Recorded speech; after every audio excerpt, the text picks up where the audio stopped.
জিজ্ঞেস করছে এই ফাংশনটার নেগেটিভ ইনফিনিটি থেকে জিরো রেঞ্জের মধ্যে ইন্টিগ্রেশনের ভ্যালু কত। কোয়েশ্চেনটা আসছে সিকের ওয়েট 20-21 সেশনে।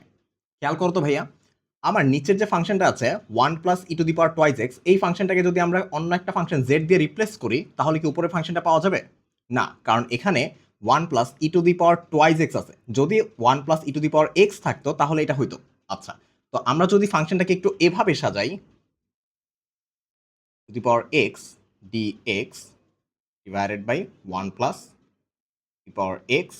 স্কোয়ারটাকে বাহিরে দিয়ে দিই, তখন খেয়াল করো তো e⁻x এর জন্য যদি z ধরা হয় তাহলে e⁻x dx এর জন্য আমার দাঁড়াচ্ছে হচ্ছে dz।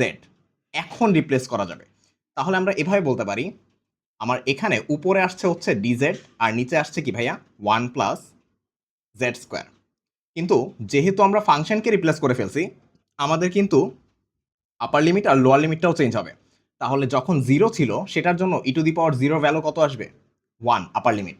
আর যখন নেগেটিভ ইনফিনিটি ছিল তখন আমরা জানি মাইনাস ইনফিনিটি দিলে 1/e⁻∞ সেটার ভ্যালু কত? 1/∞ ভ্যালু হচ্ছে তোমার 0। তাহলে এই লোয়ার লিমিটটা হচ্ছে 0। এখন খেয়াল করো, আমার 1/1 + z² কাকে ডিফারেন্সিয়েট করলে এরকম একটা ভ্যালু পাওয়া যেত ভাইয়া? tan inverse x।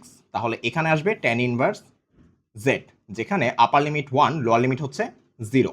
তাহলে খেয়াল করো, এখন যদি আমরা লিমিট ইনপুট দেই তাহলে tan ইনভার্স অফ 1 আসছে একবার মাইনাস tan ইনভার্স অফ 0 আসছে।